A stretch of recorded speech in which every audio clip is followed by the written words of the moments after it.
Hey guys, thanks for joining me for another Dokkan Battle video, and today we have the LR Bardock info revealed. It was officially tweeted out on the Japanese Twitter account, and thanks to the homie Garesh, we have got the translations here. So once again, thanks to Garesh, he does a lot for the community. Be sure to check out his Twitter, follow him on Facebook, Twitter, all that fun stuff. He's a really big part of the community, right? So he's officially been announced, so we're going to go over Bardock's passive.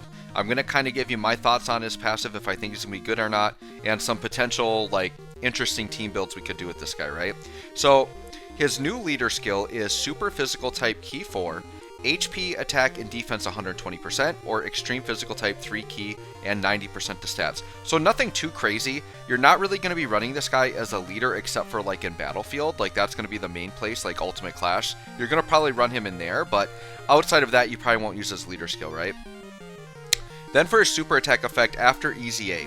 So his 12 key, he greatly raises attack and defense for 1 turn, does colossal damage, and greatly lowers defense. That greatly raised attack and defense is very, very good, by the way. The defensive part will really help him out, right?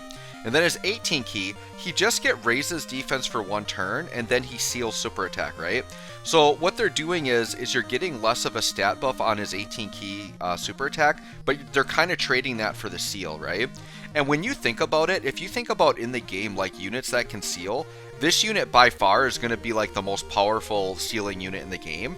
So I think the fact that he has sealing is going to be very impactful, considering like the type and quality of unit that he is. Because typically your sealing units are like very weak, like support type characters or like dodge characters, but they're not like damage dealers like this Bardock's going to be. So that's very interesting, right? And then basically his passive is attack and defense 100%. He gets an additional 20% attack at the start of every turn up to 59%, plus an additional attack plus 40% when performing an ultra super attack. He gets ki plus 6 when facing 1 enemy, and ki plus 4 and defense plus 70% when facing 2 or more enemies. He performs a critical hit, and then once only he gets 12 ki and attack plus 100% if there's an enemy whose name includes Frieza that you're battling against, right? So what's going to happen with this Bardock, I think he is going to hit very hard. Until I actually see him in battle, it's hard to estimate exactly how good he's going to be, but I will say this, they definitely like did more to his passive than they did for like the Gohan and the Majin Vegeta. Like I feel like they did a lot for him to make him better. When you get LR EZAs, the thing that's scary is when they don't touch the passive very much, because they don't actually get that much better, because all they're getting is super attack level 25. They don't get stat increases like TURs do, right? When they EZA'd Super Saiyan 4 Goku, they didn't really have to do much to his passive other than give him defense, and they raised his attack anyways. They didn't have to. Because they get such a stat increase that their attack and defense is going to go up so much higher on their old passive untouched, because their base stats are going up. LR's, the base stats don't go up at all. So the fact that they did change Bardock quite a bit, they did add a lot to his kit, I do really like that. I think the fact that Bardock gets a lot of extra ki just built into his passive is very useful to help him super attack and get his 18 ki more often. I think this Bardock, the fact that he gets ki 4 and defense plus 70% when facing 2 or more enemies, they're basically saying this is a Super Battle Road unit, because you need the extra defense in Super Battle Road. The fact that he seals is really good in Super Battle Road, and you're typically facing 2 or more enemies. So that part in there is really to help him out in Super Battle Road. So I think this Bardock is actually going to be very fantastic in Super Battle Road, right?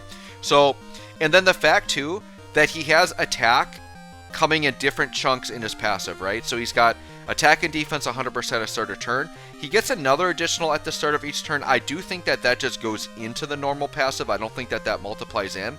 But like that attack plus 40 when performing a super, basically when you look at units, the more times or the more different ways they gain attack, they multiply into each other and it has more impact, right? So if you see a unit that's like 100% at start of turn, and then 50% when attacking, and then 50% after being attacked, that's going to be, so that adds up to a total of 200%, right? If there was a unit that was 200% attack at start of turn, they're actually going to be weaker than the unit that is attack 100, but then gets 250% procs after that, because they multiply in differently. So when you see that, I think he's going to be actually hitting very, very hard, and I think defensively he's going to be just fine, right? So what I'm going to do really quick is I'm actually going to hop into the game so we can look at Bardock himself here. So I've got Bardock right here, so we can kind of look at like his categories, his stats, all that stuff. So my Bardock here is at 79%, and he's already like over 20,000 attack. So Rainbow, this guy's going to be like 21,000 plus attack. His stats are insane. I think his defense gets close to 15,000, if not more than 15,000. At Rainbow, like, he gets up there, yeah. So, yeah, actually, at Rainbow, he is going to be over 15,000 defense. So, Bardock's stats are really good. If we look at his link set, he actually has a very good link set that links well with a lot of, like, Saiyan-type units. And the part I'm really excited for is one of his potential linking partners, which I'm going to show you in a minute here. But if we look at the categories, like, there are categories here that need a lot of help. The big one I'm looking at is Connected Hope, because I still haven't beaten the GT Goku event Connected Hope stage. Part of the reason I haven't beaten that stage is because I never got Pikkon. So without Pikkon, I feel like that is very, very difficult to do. I'm hoping with this Bardock, I'm going to be able to get it done. One of the first videos I'm going to record is I'm going to do a showcase video on Bardock right after he gets his EZA. But one of the first videos I'm going to do after that is trying to get that legendary GT Goku event done, and I think Bardock's going to help me do it. I'm hoping. We'll see, right? But the thing I'm excited for is one of his best linking partners is this guy. He actually gets 6 out of 7 links with this guy. And if you look at his passive, he is a 60% attack and defense support for this Bardock. Because he gives Super Class 30%, but then Team Bardock gets another 30%. And the thing that was weird was this Bardock came out around the same time as this Bardock. And for some reason, they don't consider Super Saiyan Bardock a part of Team Bardock. When they're doing Team Bardock, they're only counting like that original movie special where it's like Bardock and then Tora and Shugesh and all them guys. They only count that. So this guy here, he's not on Team Bardock, so he doesn't get that. And I was kind of bummed because I was really looking forward to running that LR with this guy. Well, now we've got this guy floating around, linking up 6 out of 7 links with a 60% support unit. That's about as good as you can ask for. When you're looking at units, a lot of times what makes them really good is they have like that really good best friend unit. Well, this Bardock's got it. He's got a fantastic best friend unit. So if you've got this Bardock like ready to EZA, but you haven't grinded up like the free-to-play Bardock squad yet, you need to do that so you can get this guy. And I think this guy's going to be a really fun rotation. I'm going to be running this guy in rotation with him in my showcase, and we're going to see how that goes. So anyways, guys, I'm pretty hyped. It's nice to see Bardock actually confirmed. Let me know what you guys think. Thanks for watching. We'll catch you on the next one.